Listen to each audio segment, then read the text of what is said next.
So with the Major not too far away, I thought I'd have a look at the last one, just a little breakdown here. So HObbit was the player that shone really in the grand final map here, map 3 of the best of 3. And yeah, he's the player that went, I think, plus 12. So let's have a look at it, and yeah, let's break it down here. So HObbit, going to start off here, he's really just supporting Adren. You see Adren's getting quite aggressive out here, actually ends up picking up bolts, but I think if he was rushed by Glocks, HObbit was just in this position to cover him as he was falling back into side or into CT or whatever. Now this isn't the case, they go towards A. The way HObbit rotates in is pretty standard, but something just to note. He's not too aggressive with his rotates. See, he wants to try and cut anyone off, but look, he's very aware of anyone maybe pushing through library or any kind of wrap. So he's playing around here, not getting too aggressive. When this player crosses, he knows one's up short, so he knows he has to try and get this information. Where's he going to go? And there's a nice little lock into the sky. And he's able to just, yeah, come in really, and they just end up collapsing really well. Good by HObbit just to wait a little bit the arch and then push once that player crosses. Doesn't really commit to the fight a whole lot. He knows if he comes around the back, he can apply a lot of pressure and sandwich in him exactly like he did. One thing I noticed about playing this game is that Gambit like to take this aggressive banana control. They like to sit up close. You see Adren's very close at the moment. HObbit's just sitting up here at on this ledge here, which is normally the more common spot. Once you smoke it off, you just kind of sit here and get any information, and if anyone pushes through banana, you just kind of fall back and take the information out of this. But in this situation, a couple of rounds actually, they keep a player up here. So Adren's going to be quite aggressive up here, and HObbit rotates off. So usually what ends up happening is you end up with this player down here, or normally he ends up sitting up here and looking. But in this situation, HObbit just stops here at this like rotated position. He can go either way depending on where they go. And you'll see Adren ends up taking a whole pot of heat here. And because of HObbit's close position, he's able to come in and clean up a lot of the mess. You see Adren does a good job getting 3 kills, but then HObbit's really close to rotating because he was only on that speedway. See, KNG doesn't expect him to be that close at all. And he's able to just clean up Penny here.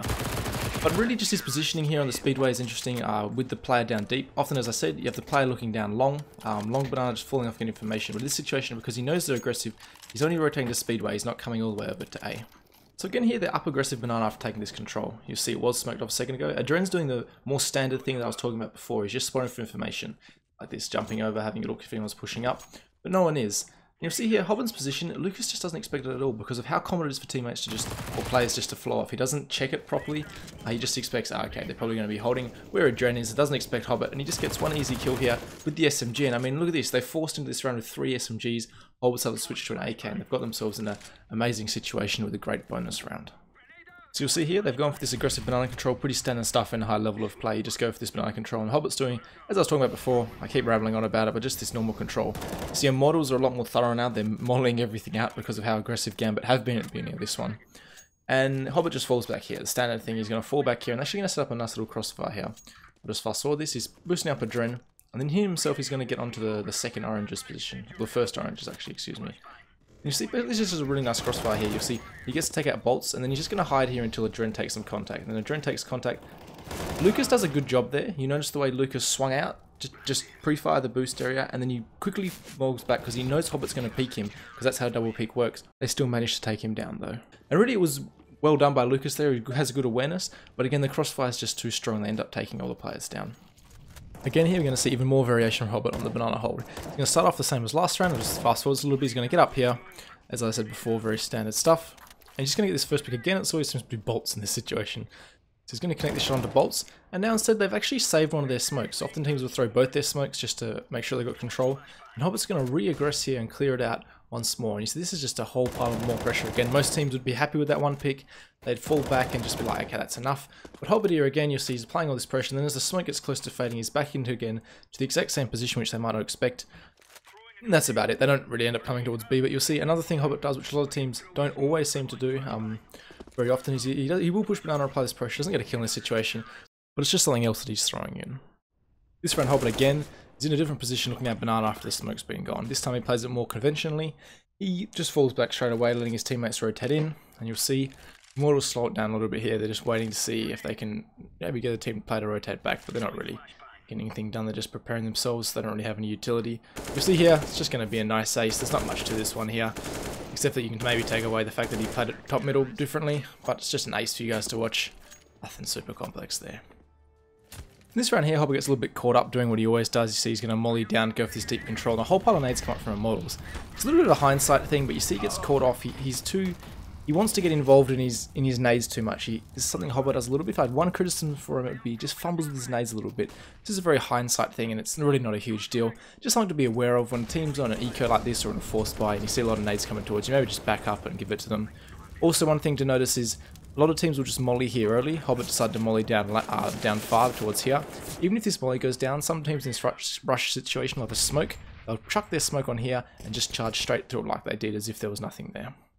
So onto the T side now. Gambit lost 4 rounds at the beginning. Because they got a plant in the second round here, or the 17th round, they decided to force spike into this round and just got obliterated. You'll see Immortals are left with 4 players up. If you get this plant in the second round, they went for a full force buy with armor and tech 9s and stuff. So maybe just buy a deagle in this situation, because I think Gambit probably gave away 1 more round than they needed to here before they got into their proper buy. I mean, we're on the 20th round right now. This is their first actual buy with AKs and utility and stuff. But yeah, let's get into this one. That's just something to consider, economy management. I think most teams don't really do it like they were back in the middle of the year when this major was going on. So this is an interesting strategy here from Gambit. You see there's one smoke here on the left side of sight, and Hobbit's just going to jump through with his back turned. Important to note he jumped through close to the boost spot so he couldn't be spotted. Adren jumps over like a madman. They have the sight here in a 4v4 with all the players locked out. So the up plant positioning is pretty sound here. You're going to have the 2 players cross-firing at the back of sight, Hobbit in the pit, and then Zeus clearing out a banana, which no one's going to come from anyway. Adren does get caught out in the open here a little bit. He's in a very open spot. I would maybe like to see him move towards the new box area. But yeah, this round is pretty famous. Hobbit's just going to go huge here and almost single-handedly win the major. So I'm going to pass it over to someone who's actually good at doing the hype stuff. Bart Lucas back in again, the 3rd kill on the way through. He gets shut down, but Hobbit's got to find 2 more. Same angle! Same angle! Oh my God, Hobbit! All I'm going to say is that honestly shouldn't be possible. So a couple of rounds later now, we've had a bit of time to compose ourselves, relax a little bit. We're into the 22nd round. So Hobbit's going to swing out here and look a little bit wide. It's going to be just a dry entrance by a Gambit here. See, the AWP shot rings off, the game is up. They're going to run in fast now. There's no point mucking around going slow. And they're actually getting the first couple of picks here. Hobbit trains Henny quite nicely. So they're in a 3v4 here. Mo gets a second pick. So they're okay here. Hobbit was moving into this more aggressive positioning, basically just because he thinks maybe I need some information, maybe I need to get win the 3v4. Turns into a 3v3, so he doesn't feel like he needs to go to it, except for Steel takes down Mo, so he decides I need this information, try and get this early pick off. So you see here, the first kill he doesn't get off cleanly, and it costs him his life, turns it into a 2v1. Importantly though, he gets information that both players are coming from there. And this gives Zeus the ability to really reposition himself and work out where they could be coming from. You see, smartly by Zeus, he clears out construction. And often players do stick together in this situation because they want to be able to trade each other. He sneaks out around the smoke, gets his first kill, and you'll see he actually jumps on top of the coffins in a position where bolts probably wouldn't be looking for him. He does eventually get the kill, but Zeus manages to buy enough time. And really another huge individual performance and another clutch, really helping them through this game. So in this round here, Hobbit's going to rejoin his team after clearing out Banana, really just taking control by himself. You see, even with the bomb here, he's going to push all the way up and just hold here for anyone possibly rotating in. You see, he gets himself up here in this car where he's relatively safe from pit. He's just going to see if anyone's going to rotate in from Moto. Does a little bit of a jump. 20 seconds left on the clock. Goes in and gets Steel. Doesn't expect KNG to also be on site. Maybe a little bit rush with the bomb. Possibly a bit of a misclick. But his team manages to clean it up here and get into a 2v2. Just that little bit of patience, maybe waiting for a rotator. Immortals might have wanted a little bit of information. CT players often have a quick little peek for any information, maybe hoping to catch a player off guard. Doesn't happen, but still gets the entry, and his team ends up in a 2v2.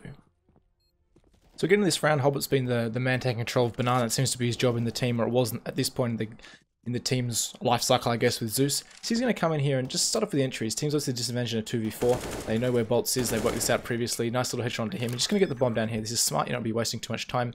Dozier has to cover him from a less than ideal situation. You'll see Hobbit jumps out a little bit further than he probably should. He's going to force to be rotated onto site.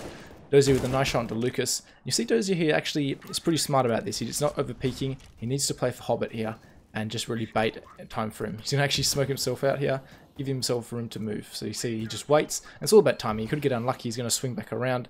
Hobbit's going to watch this little smoke angle here. Dozier gets taken down while spraying the smoke, and it's left Hobbit in 2v1. And again, we're going to see he catches the bomb diffuser. Henny's not in a position to really help Hobbit, or help kill Hobbit as he takes out his teammate. And you see Hobbit here, he's not too rushed to swing around here. He's just going to walk to start off with, because he knows the bomb time is low. And if you just wait that 2 or 3 seconds, even if he gets killed there by Henny, he's still going to win the round regardless, because there's no time left on the clock. Whereas if you peek straight away, there could be potentially the time for Henny to quickly flip back onto the bomb and get that 5-second defuse off. So that's it for this one, guys. Let me know who you think is going to win this major. Do you think FaZe is going to win this next major with their full lineup, or do you think SK can still do it with Phelps? So yeah, make sure to subscribe if you haven't already, and I'll catch you guys in the next one.